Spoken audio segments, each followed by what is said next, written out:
1번 문제. 휘발성 유기화합물의 특징이 아닌 것은 3번의 증기압이 낮아 대기 중으로 쉽게 증발하지 않고 실내에 장기간 머무른다는 틀린 내용으로 휘발성 유기화합물은 증기압이 높아 쉽게 증발하는 유기화합물이기 때문에 답은 3번이 되겠습니다.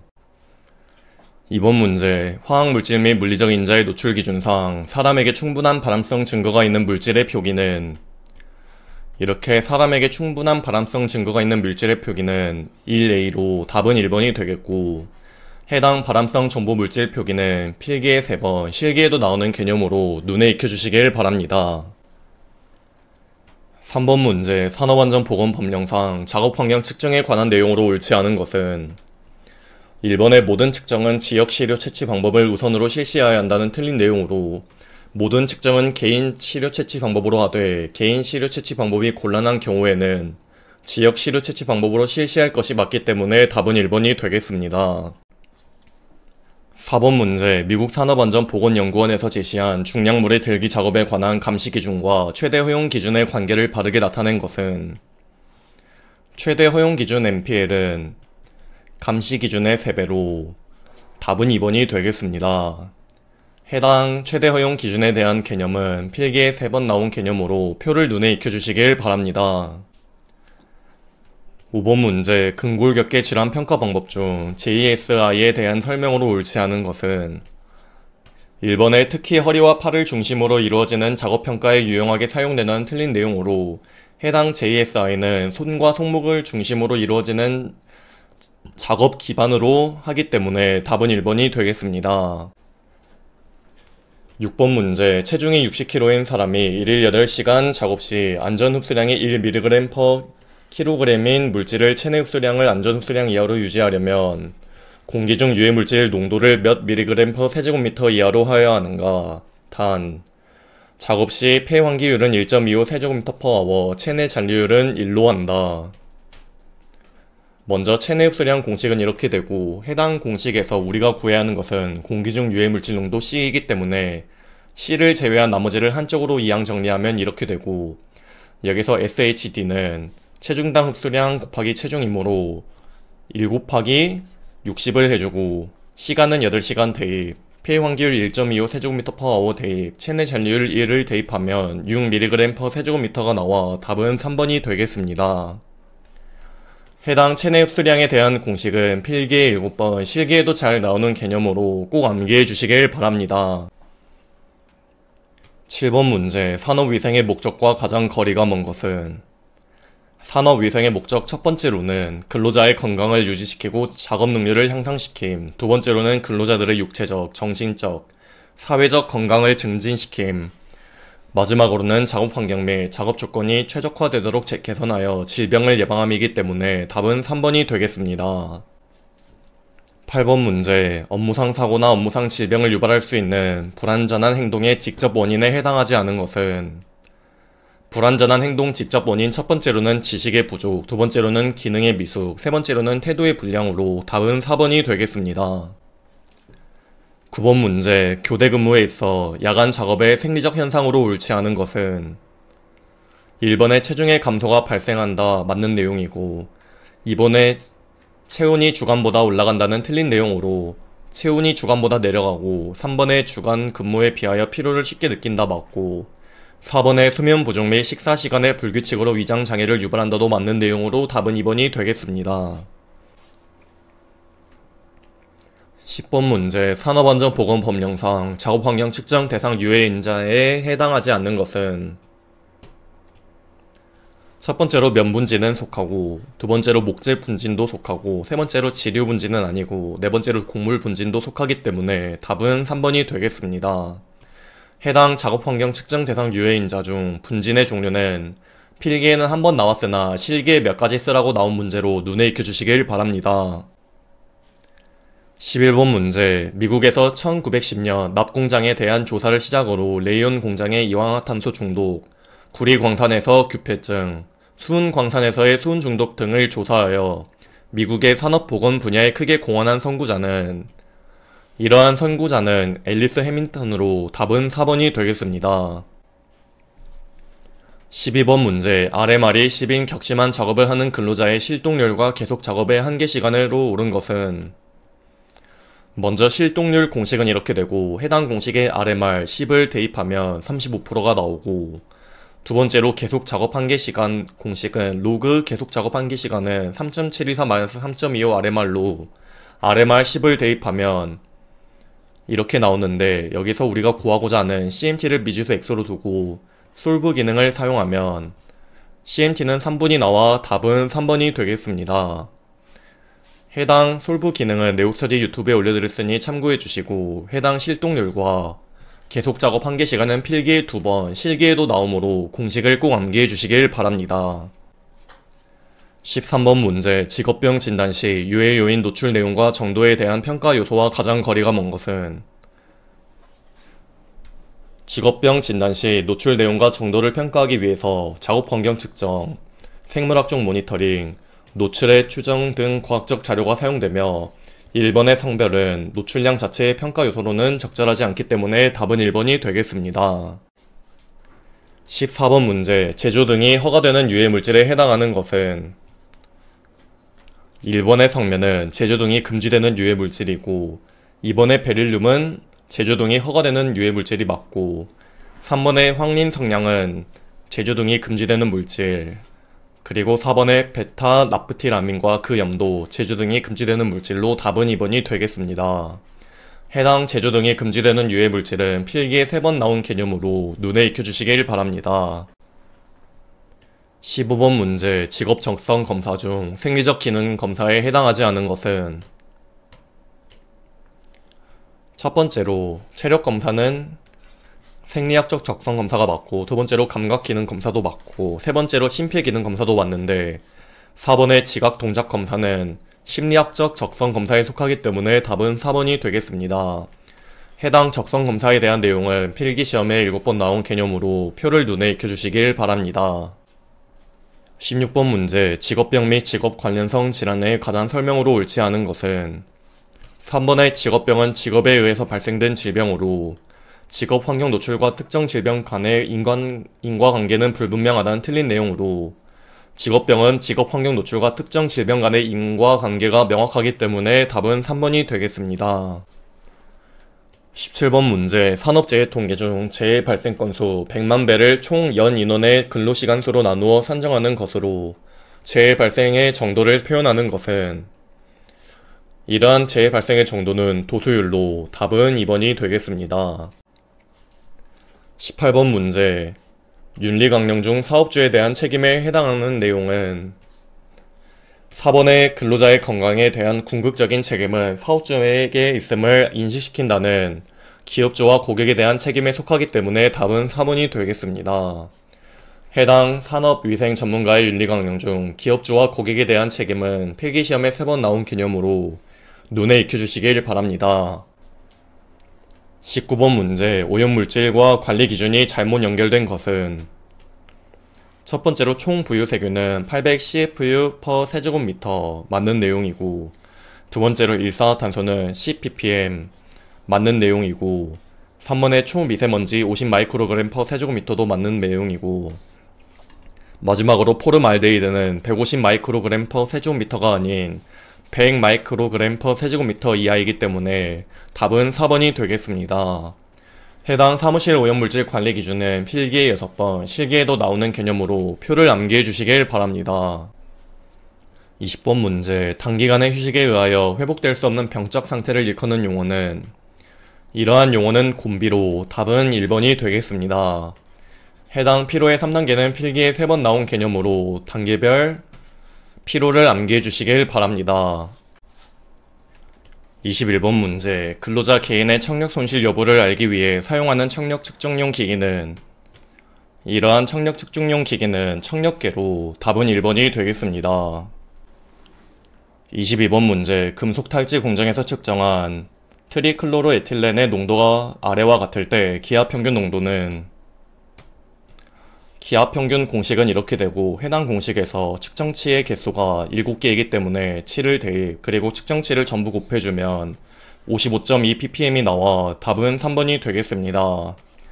해당 기하평균에 대한 공식은 필기시험에 10번, 실기에도 잘 나오는 개념으로 공식을 꼭 암기해 주시길 바랍니다. 23번 문제, 입경이 20마이크로미터이고 입자의 비중이 1.5인 입자의 침강 속도는, 먼저 리프만의 침강속도 공식은 이렇게 되고, 비중, 밀도, 비중량은 수치가 동일하기 때문에 비중이 1.5이면 밀도는 1.5g/cm로 표현할 수 있으므로 1.5 대입, 그리고 직경 20마이크로미터를 대입하면 1.8cm/s가 나와 답은 1번이 되겠습니다. 해당 리프만식 침강속도 문제는 필기에 7번 나온 개념으로 공식을 꼭 암기해 주시고, 그리고 스토크스와 리프만의 침강속도를 각각 언제 사용해야 하는지 정리해드리겠습니다. 점성계수와 공기의 밀도가 주어지면 스토크스식을 사용하고, 주어지지 않으면 리프만식을 사용한다고 생각하시면 되겠습니다. 그리고 해당 리프만 침강속도 공식은 이렇게만 보면은 단위 환산이 맞지 않아서 공부하다가 헷갈릴 수 있기 때문에 짚고 넘어가겠습니다. 해당 공식에서 실험값인 0.003에 모든 단위 환산이 되어 있어서 이렇게 나온 거라고 보시고, 해당 공식과 단위 그 자체를 암기해 주시면 되겠습니다. 24번 문제, 공기 중 먼지를 채취하여 채취된 입자 크기의 중앙값은 1.12 마이크로미터이고 84%에 해당하는 크기가 2.68 마이크로미터일 때 기하 표준 편차값은, 기하 표준 편차는 50%에 해당하는 값 분의 84.1%에 해당하는 값으로 표현될 수 있으므로 50%에 해당하는 값인 1.12를 대입, 84.1%에 해당하는 값 2.68을 대입하면 2.39가 나와 답은 4번이 되겠습니다. 25번 문제, 어느 작업장에서 시료 채취기를 사용하여 분진 농도를 측정한 결과 시료 채취 전후 여가지 무게가 각각 32.4, 44.7mg일 때 이 작업장의 분진 농도는, 단, 시료 채취를 위해 사용된 펌프의 유량은 20L/min이고 2시간 동안 시료를 채취하였다. 먼저 분진 농도를 구하기 위해 분자의 여가지 채취하기 전이 32.4, 채취하고 나서가 44.7mg이기 때문에 44.7-32.4mg을 채취하였고, 이것을 20L/min 펌프의 유량으로 2시간 동안 채취하였으니 20L/min 대입, 그리고 2시간인 120분을 대입하면 이대로 계산하면 리터 단위가 나와 1세제곱미터는 1000리터인 것을 이용하여 단위 변환해주면 5.1mg/세제곱미터가 나와 답은 1번이 되겠습니다. 26번 문제, 픽 법칙에 적용된 확산 포집 방법에 의하여 시료가 포집될 경우 포집량에 영향을 주는 요인과 가장 거리가 먼 것은, 포집량에 영향을 주는 요인 첫 번째로는 공기 중 포집 대상 물질 농도와 포집 매체에 함유된 포집 대상 물질의 농도 차이, 두 번째로는 포집기의 표면이 공기에 노출된 시간, 세 번째로는 포집기에서 오염물질이 포집되는 면적으로 답은 3번이 되겠습니다. 87번 문제, 87도와 동등한 온도는, 먼저 섭씨온도, 화씨온도, 절대온도 관계식은 이렇게 되고, 섭씨온도를 화씨온도로 변환하려면 5분의 9 곱하기 87도 더하기 32, 그러면 189 화씨온도가 나오고, 절대온도로 변환하려면 섭씨온도 더하기 273도 360 절대온도가 나오므로 답은 2번이 되겠습니다. 해당 섭씨온도, 화씨온도, 절대온도 관계는 필기에도 실기에도 나오는 기본 개념으로 꼭 암기를 해주시길 바랍니다. 28번 문제, 옥내의 습구흡구 온도 지수를 산출하는 식은, 옥내면 0.7 곱하기 자연습구 온도 더하기 0.3 곱하기 흡구 온도로 답은 1번이 되겠습니다. 해당 습구흡구 온도 지수는 필기에 15번, 실기에도 자주 나오는 빈출 개념으로 조건에 따른 공식 두 가지를 꼭 구분하여 암기해 주시길 바랍니다. 29번 문제, 입자상 물질을 채취하는 방법 중 직경 분립 충돌계의 장점으로 틀린 것은, 1번에 호흡기의 부분별로 침착된 입자 크기의 자료를 추정할 수 있다는 맞는 내용이고, 2번에 흡입성, 흉곽성, 호흡성 입자의 크기별 분포와 농도를 계산할 수 있다도 맞고, 3번에 시료 채취 준비에 시간이 적게 걸리며 비교적 채취가 용이하다는 틀린 내용으로 직경 분립 충돌기는 채취 준비 시간이 과다하고 시료 채취가 까다롭고, 마지막으로 입자의 질량 크기 분포를 얻을 수 있다는 맞는 내용으로 답은 3번이 되겠습니다. 해당 직경 분립 충돌기는 필기에 5번, 실기에도 나오는 개념으로 전체적으로 눈에 익혀주시길 바랍니다. 30번 문제 산업안전보건법령상 소음 측정 방법에 관한 내용이다. 빈칸 안에 알맞은 내용은 소음이 1초 이상 간격을 유지하면서 최대 음압 수준이 120dB 이상의 소음인 경우에는 소음 수준에 따른 1분 동안의 발생 횟수를 측정할 것. 답은 2번이 되겠습니다. 31번 문제 공기 중 유기용제 시료를 활성탄관으로 채취하였을 때 가장 적절한 탈착 용매는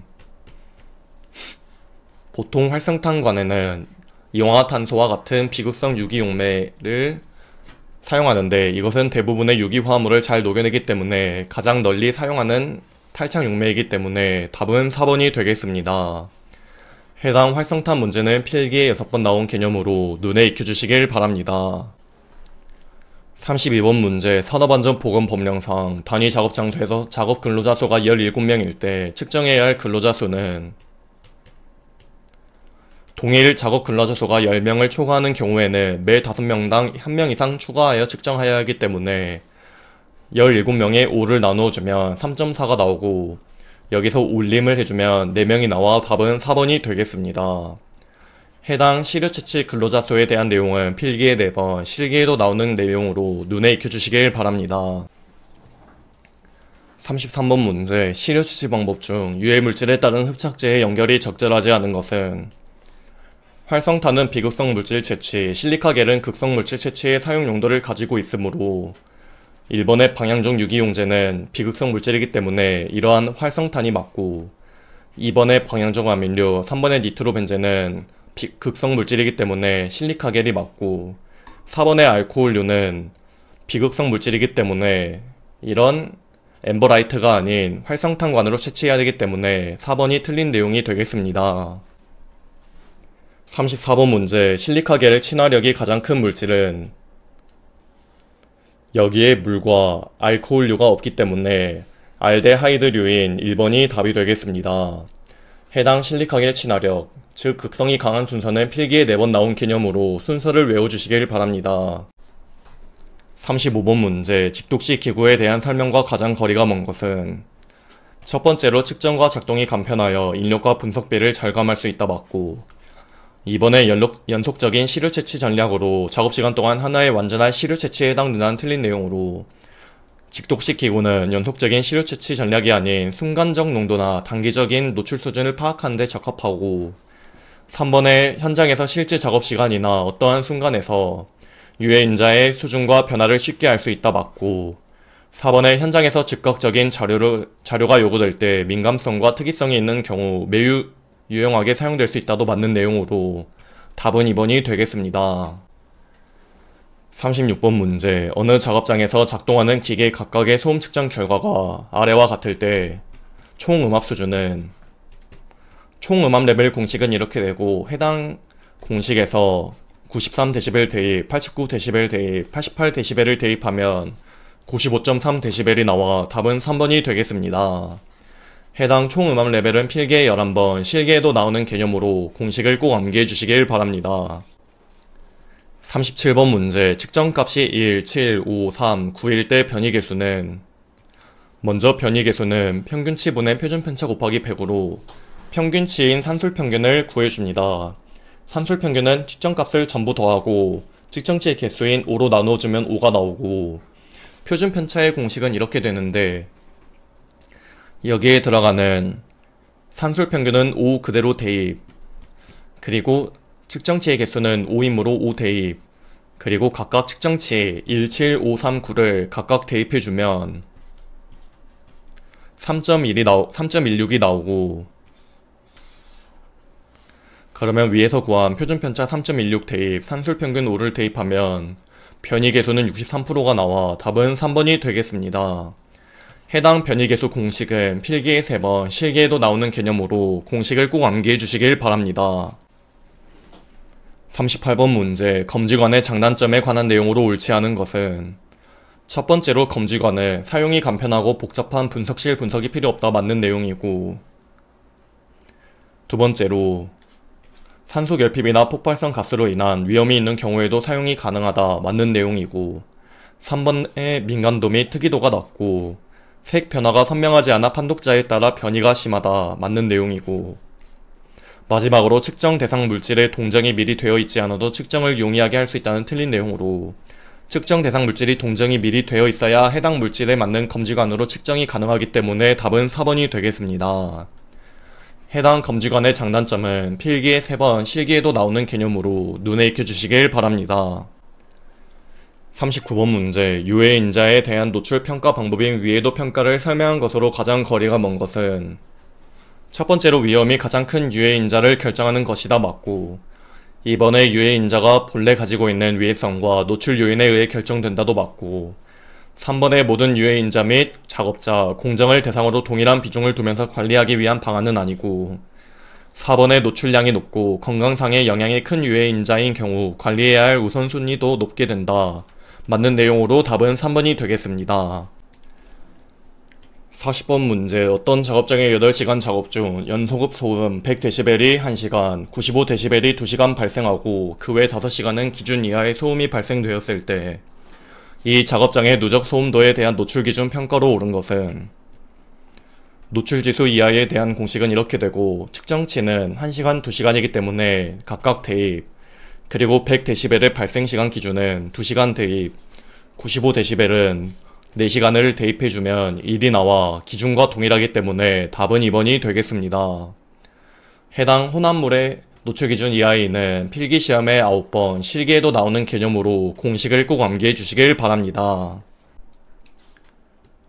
41번 문제, 보호구의 재질에 따른 효과적 보호가 가능한 화합물질을 잘못 짝지은 것은 첫 번째로 가죽, 알코올은 틀린 내용으로 가죽은 용제에 사용 불가능하고, 두 번째로 천연고무는 물, 맞는 내용이고, 3번의 면은 고체상 물질, 맞는 내용이고, 4번의 부틸 고무는 극속용제, 알코올이 극속용제이기 때문에 맞으므로 답은 1번이 되겠습니다. 해당 보호구 재질에 따른 보호가 가능한 물질은 필기에 6번 나온 개념으로 표 자체를 암기해 주시길 바랍니다. 42번 문제, 호흡기 보호구에 대한 설명으로 옳지 않은 것은 1번에 호흡기 보호구를 선정할 때에는 기대되는 공기 중의 농도를 노출 기준으로 나눈 값을 위해비라 하는데, 위해비보다 할당 보호 계수가 작은 것을 선택한다는 틀린 내용으로 할당 보호 계수가 위해비보다 작으면 보호 효과가 없기 때문에 답은 1번이 되겠습니다. 43번 문제, 육체 역학적 원리에 의하여 지배되기 위한 전제 조건에 관한 내용으로 틀린 것은 첫 번째로 환기시설 내외의 열교환은 무시한다 맞는 내용이고, 두 번째로 공기의 압축이나 팽창을 무시한다 맞고, 3번의 공기는 포화 수증기 상태로 가정한다가 아닌 건조하다고 가정해야 되고, 마지막으로 대부분의 환기시설에서는 공기 중에 포함된 유해물질의 무게와 용량을 무시한다 맞는 내용으로 답은 3번이 되겠습니다. 해당 유체역학적 원리의 전제 조건은 필기에 3번 나온 개념으로 눈에 익혀주시길 바랍니다.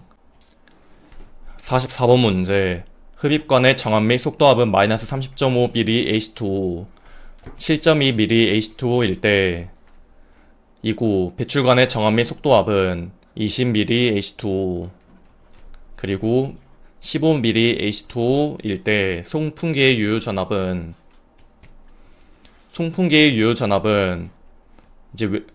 이제 배출관의 전압 마이너스 흡입관의 전압으로, 전압은 정압 더하기 속도압으로 표현할 수 있기 때문에 둘 다 배출관의 전압 그리고 흡입관의 전압을 전부 다 정압 플러스 속도압으로 바꿔주면 이렇게 되고, 해당 공식에서 SPout, VPout은 20 플러스 15 대입해주고 SP인, VP인은 마이너스 30.5 더하기 7.1을 해주면 58.3mm H2O가 나와 답은 1번이 되겠습니다. 해당 송풍기 전압 FTP에 대한 개념은 필기에 2번 나온 개념으로 공식을 꼭 암기해 주시길 바랍니다. 45번 문제, 전기도금 공정에 가장 적합한 후드 형태는 이렇게 전기도금은 슬롯형에 어울리기 때문에 답은 2번이 되겠습니다.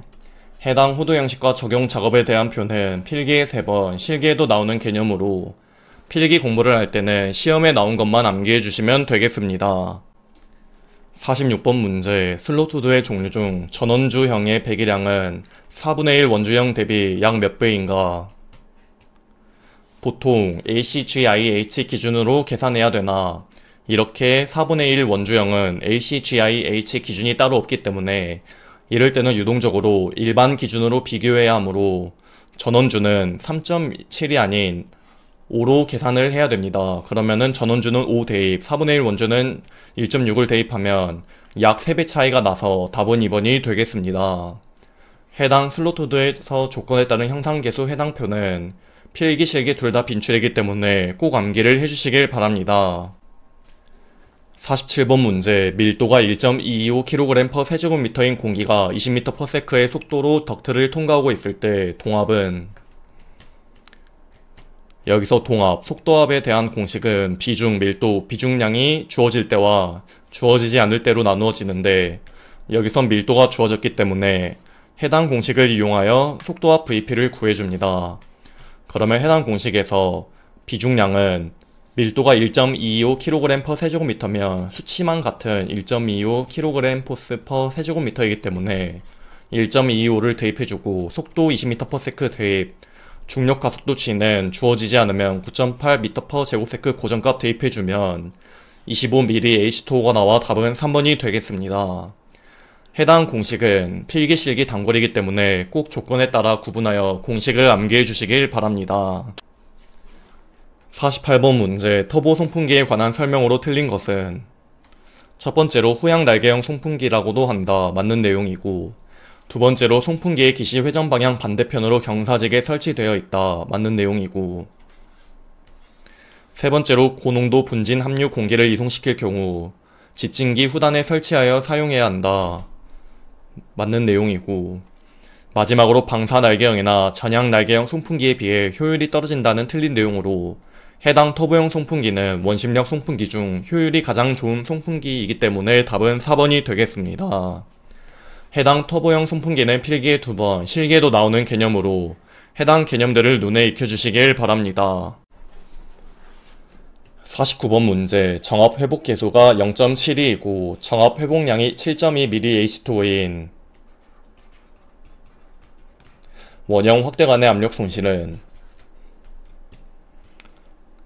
먼저 정압 회복량 공식은 이렇게 되고 여기서 우리는 확대관의 압력 손실에서 구해야 되는 델타 VP를 구하기 위해 델타 VP는 VP1-VP2이기 때문에 여기서 VP1-VP2를 제외한 R을 반대쪽으로 이항 정리하면 해당 공식이 되고 여기서 R은 0.72 대입, 정압 회복량은 7.2mH2O를 대입하면 10mH2O가 나오고 위에서 구한 속도압 10mH2O 대입 그리고 이 압력 손실 계수는 1- 정압 회복 계수로 표현할 수 있으므로 1- 정압 회복 계수인 1-0.72를 대입해주면 2.8mH2O가 나와 답은 3번이 되겠습니다. 해당 원형 확대관에서의 압력 손실은 필기에 2번, 실기에도 나오는 개념으로 해당 공식을 꼭 암기해 주시길 바랍니다. 50번 문제 송풍기의 풍량 조절 기법 중에서 풍량을 가장 크게 조절할 수 있는 것은 회전소 조절법은 송풍기의 회전소 자체를 변경하여 풍량을 가장 크게 조절할 수 있는 송풍기의 풍량 조절 기법이기 때문에 답은 1번이 되겠습니다. 51번 문제 유기용제 취급 공정의 작업 환경 관리 대책으로 가장 거리가 먼 것은 해당 대책 첫 번째로는 유기용제의 대체 사용과 작업 공정 배치, 두 번째로는 유기용제 발산원의 밀폐 등 조치, 세 번째로는 국소 배기 장치의 설치 및 관리이기 때문에 답은 1번이 되겠습니다. 52번 문제 회전차 외경이 600mm인 원심 송풍기의 풍량은 200세제곱미터/min이다. 회전차 외경이 1200mm인 동류의 송풍기가 동일한 회전소로 운전된다면 이 송풍기의 풍량은 먼저 송풍기의 상사 법칙에 의해 풍량과 직경의 관계식은 이렇게 되고 해당 공식에서 우리가 구해야 하는 Q2는 를 제외한 나머지를 한쪽으로 이항 정리하면 이렇게 되고 Q1은 200세제곱미터/min 대입, D1, D2 각각 600, 1200 대입해주면 1600세제곱미터/min이 나와 답은 4번이 되겠습니다. 해당 선풍기 상사 법칙에 대한 내용은 필기시험에 11번, 실기에도 자주 나오기 때문에 해당 6가지에 대한 공식은 꼭 암기해 주시길 바랍니다. 53번 문제, 20도 일기압에서의 공기의 유속은 5m/s, 원형 덕트의 단면적은 1.13제곱미터일 때 레이놀즈 수는 단, 공기의 점성 계수는 1.8 곱하기 10의 -5승 kg/sec미터이고 공기의 밀도는 1.2 kg/세제곱미터이다.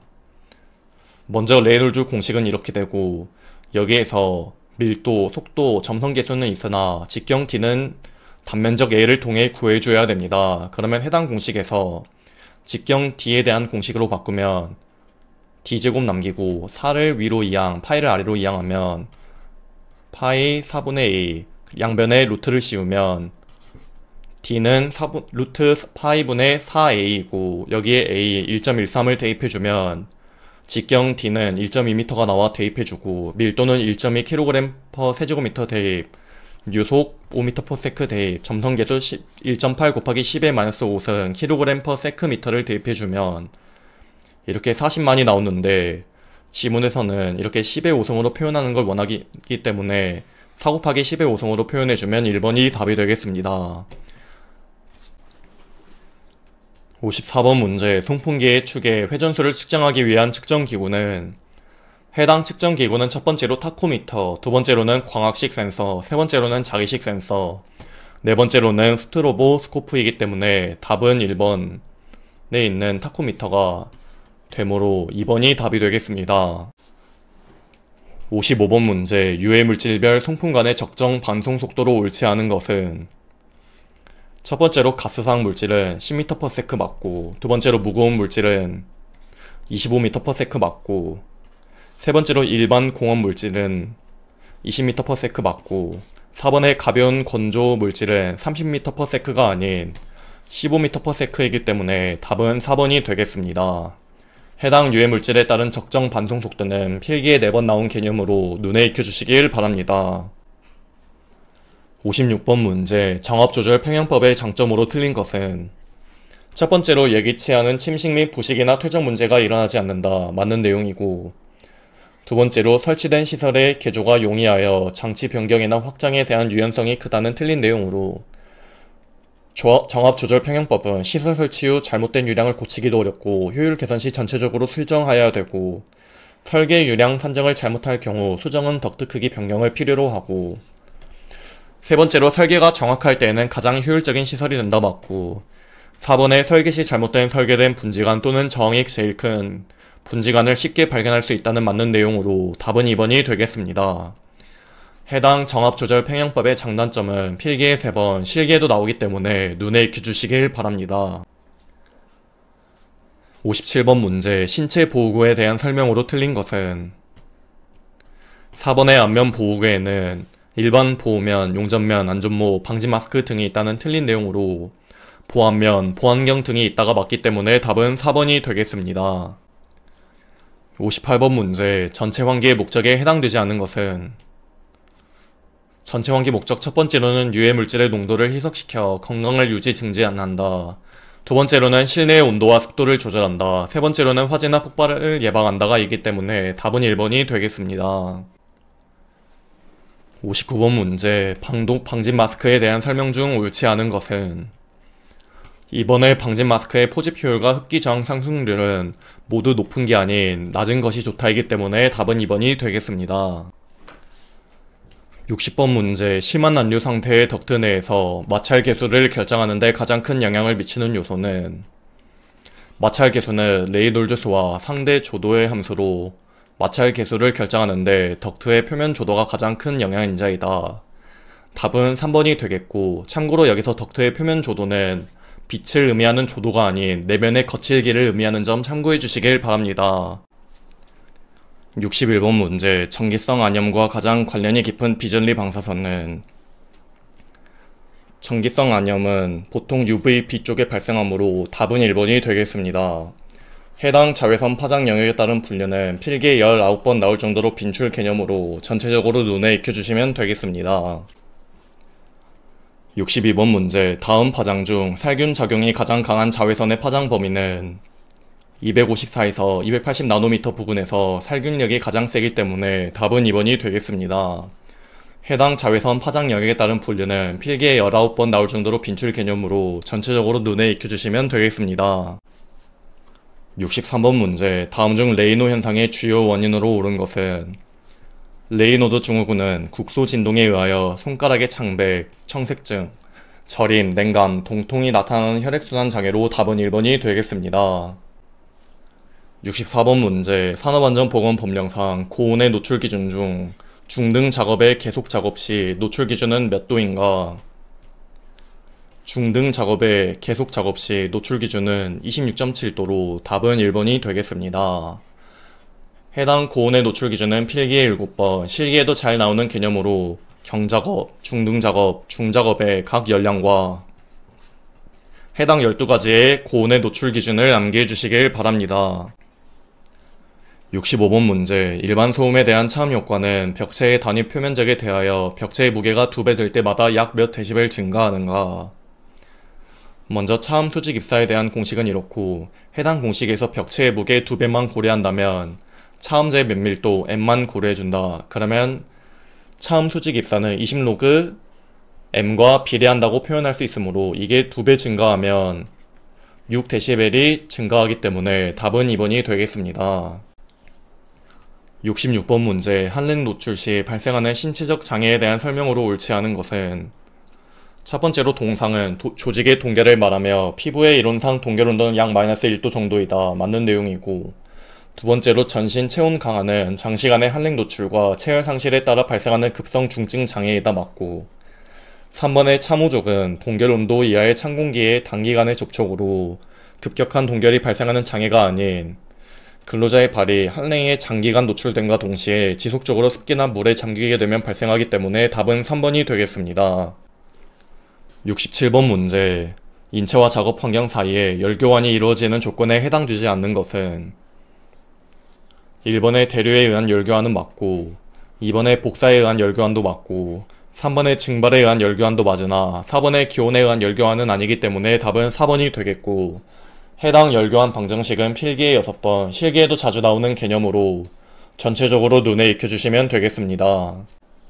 68번 문제, 산업안전보건법령상 적정한 공기에 해당하지 않는 것은 첫 번째대로 일산화탄소 농도 1.5% 미만은 맞고, 2번에 일산화탄소의 농도 100ppm 미만이 아닌 30ppm 미만이 맞고, 3번에 황화수소 농도 10ppm 미만 맞고, 4번에 산소 농도 18% 이상 23.5% 미만 맞으므로 답은 2번이 되겠습니다.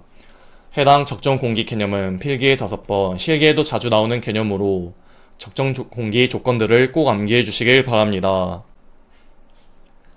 69번 문제, 심한 소음에 반복 노출되면 일시적인 청력 변화는 영구적 청력 변화로 변하게 되는데 이는 다음 중 어느 기관의 손상으로 인한 것인가? 심한 소음에 반복 노출되면 코르티 기관이 손상되어 일시적인 청력 변화는 영구적 청력 변화로 변하게 된다. 답은 4번이 되겠습니다.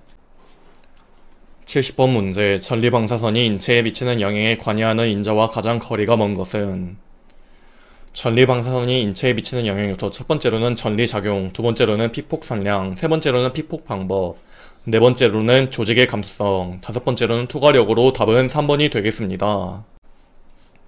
71번 문제, 방진 재료로 적절하지 않은 것은 방진 재료는 첫 번째로는 방진 고무, 두 번째로는 코르크, 세 번째로는 금속 스프링 또는 코일 용수철, 네 번째로는 공기 스프링으로 답은 3번이 되겠습니다. 72번 문제, 산업안전보건법령상 소음 작업의 기준은 소음 작업은 1일 8시간 작업을 기준으로 하여 85dB 이상의 소음이 발생하는 작업으로 답은 2번이 되겠습니다.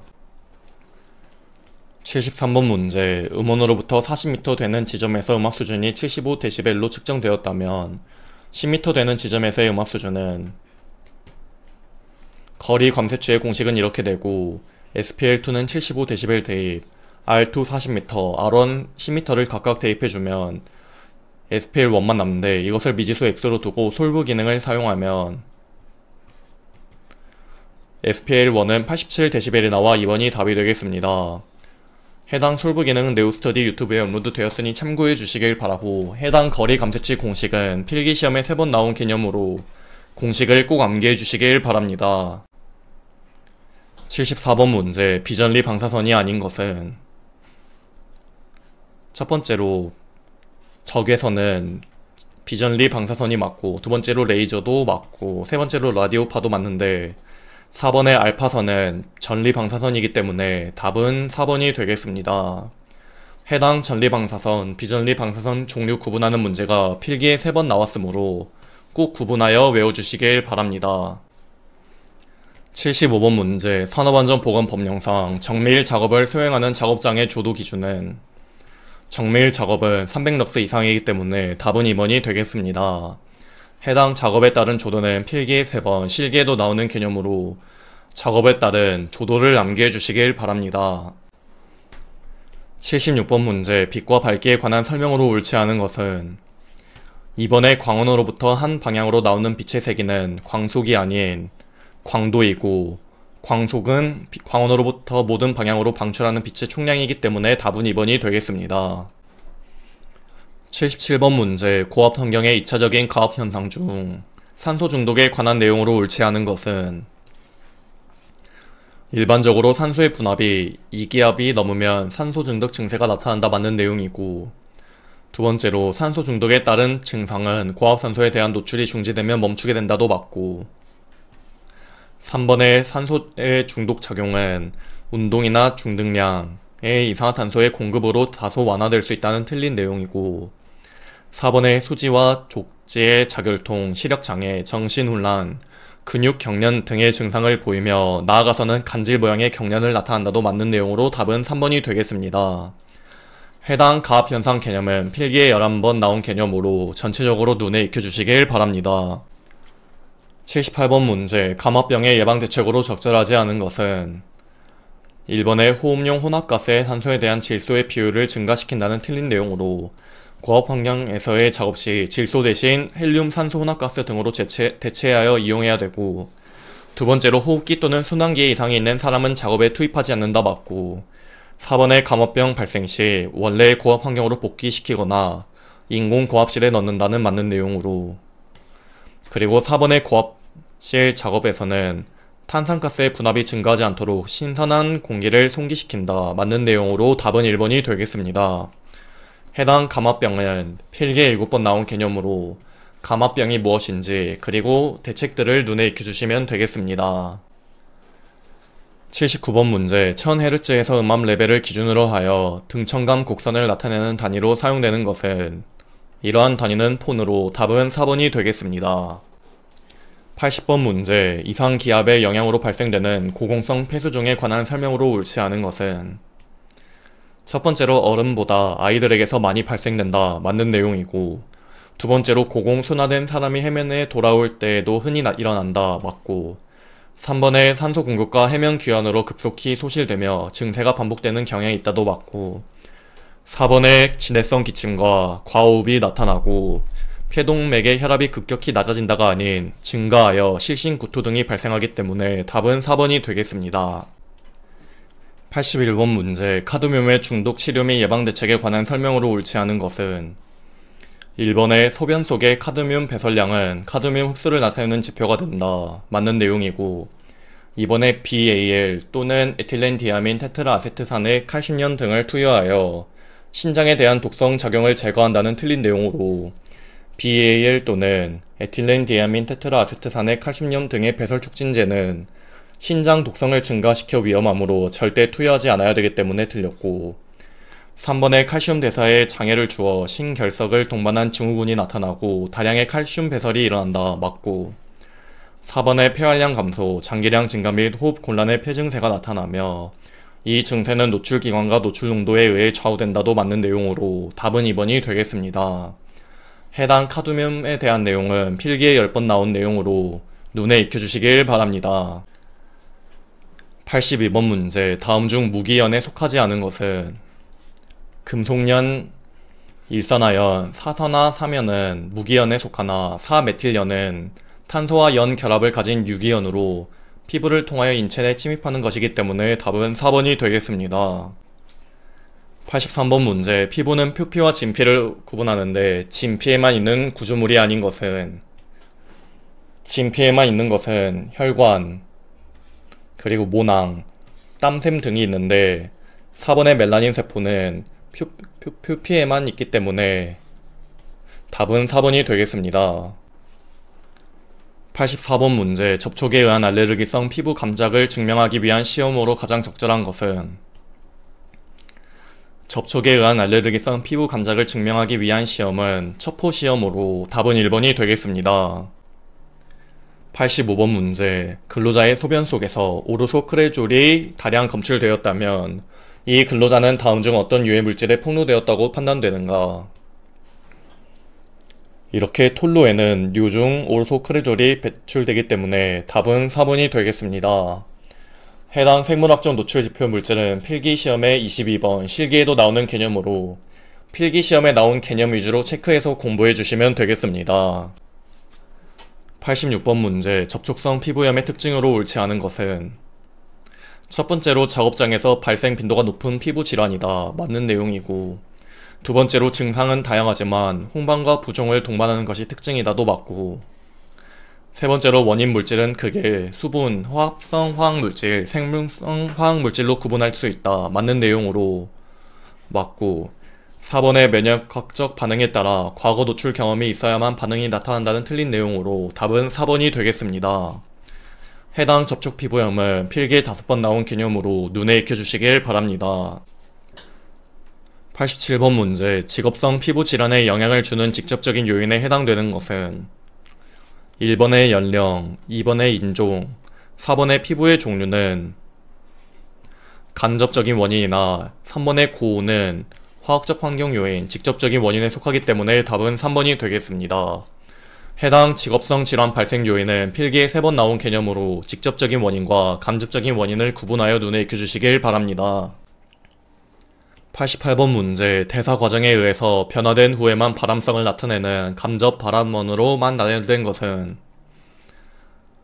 1번의 벤조피렌과 브로모에테인은 모두 대사 후에 발암성을 나타내는 간접 발암원이기 때문에 답은 1번이 되겠습니다. 89번 문제. 호흡기계로 들어온 입자상 물질에 대한 제거 기전의 조합으로 가장 적절한 것은 해당 인체 방어 기전 첫 번째로는 점액 선모 운동, 두 번째로는 폐포의 대식세포의 정화이기 때문에 답은 3번이 되겠습니다. 해당 인체 방어 기전은 필기에 4번 나온 개념으로 눈에 익혀주시길 바랍니다. 90번 문제. 근로자가 1일 작업시간 동안 잠시라도 노출되어서는 아니 되는 기준을 나타낸 것은 해당 기준은 최고 노출 기준인 TLVC이기 때문에 답은 1번이 되겠습니다. 91번 문제. 노말헥산이 체내 대사 과정을 거쳐 변환되는 물질로 노말헥산에 폭로된 근로자의 생물학적 노출 지표로 이용되는 물질로 옳은 것은 해당 물질은 2호헥산디온이기 때문에 답은 2번이 되겠습니다. 92번 문제. 대상 먼지와 침강 속도가 없고 밀도가 이르며 구형인 먼지의 직경으로 환산하여 표현하는 입자상 물질의 직경을 무엇이라 하는가? 이러한 직경은 공기역학적 직경으로 답은 4번이 되겠습니다. 해당 공기역학적 직경은 필기에는 한 번 나왔으나 실기에 단골로 나오므로 눈에 익혀주시길 바랍니다. 93번 문제. 방향족 탄화수소 중 만성 노출에 의한 조혈 장애를 유발시키는 것은 이러한 물질은 벤젠으로 답은 1번이 되겠습니다. 해당 벤젠의 특징은 필기에 6번 나온 개념으로 특징 5가지를 눈에 익혀주시길 바랍니다. 94번 문제. 다음 중 규폐증을 일으키는 원인 물질과 가장 관계가 깊은 것은 2번의 암석분지는 규폐증의 원인이기도 하기 때문에 답은 2번이 되겠습니다. 해당 규폐증은 필기에 5번 나온 개념으로 눈에 익혀주시길 바랍니다. 95번 문제. 금속열에 관한 설명으로 옳지 않은 것은 첫 번째로 금속열이 발생하는 작업장에서는 개인 보호용구를 착용해야 한다 맞고, 두 번째로 금속 흉에 노출된 후 일정 시간의 잠복기를 지나 감기와 비슷한 증상이 나타난다 맞고, 3번의 금속열은 일주일 정도가 지나면 증상이 회복되나 후유증으로 호흡기 시신경 장애 등을 일으킨다는 틀린 내용으로 해당 금속열은 하루 정도가 지나면 증상은 자연적으로 회복되기 때문에 3번이 답이 되겠습니다. 96번 문제, 실험 동물 군의 50%가 일정 시간 동안 죽는 치사량을 나타내는 것은 해당하는 것은 LD50으로 답은 2번이 되겠습니다. 97번 문제, 나비 인체에 흡수됨으로 초래되는 결과로 옳지 않은 것은 1번의 델타 ALAD 활성치 저하 맞는 내용이고, 두 번째로 혈착맥 요중 델타 ALA 증가 맞고, 세 번째로 망상 적혈구수의 감소가 아닌 증가가 맞고, 네 번째로 적혈군의 프로토포르피린 증가는 맞는 내용으로 답은 3번이 되겠습니다. 해당하는 납중독 증상 개념은 필기에 16번 나온 개념으로 전체적으로 눈에 익혀주시면 되겠습니다. 98번 문제, 카드뮴에 노출되었을 때 체내의 주요 축적기관으로만 나열한 것은 카드뮴은 주요 축적기관이 신장과 간이기 때문에 답은 1번이 되겠습니다. 해당 카드뮴 중독 증상에 대한 개념은 필기에 10번 나온 개념으로 눈에 익혀주시길 바랍니다. 99번 문제, 무색의 휘발성 용액으로서 도금 사업장의 금속 표면의 탈지 및 세정용 드라이 클리닝, 접착제 등으로 사용되며 간 및 신장 장애를 유발시키는 유기용제는 이러한 유기용제는 트리클로로에틸렌으로 답은 4번이 되겠습니다. 100번 문제, 인체 내에서 독성이 강한 화학물질과 무독한 화학물질이 상호작용하여 독성이 증가되는 현상을 무엇이라 하는가? 이렇게 독성이 없는 물질을 독성이 있는 물질과 혼합하면 독성이 강해지는 작용은 가승작용이라 하므로 답은 3번이 되겠습니다. 해당 화학적 상호작용은 필기에 5번, 실기에도 나온 개념으로 각 작용을 눈에 익혀주시길 바랍니다. 이것으로 2021년 3회 산업위생관리기사 필기기출문제 풀이 강의를 마치겠습니다. 감사합니다.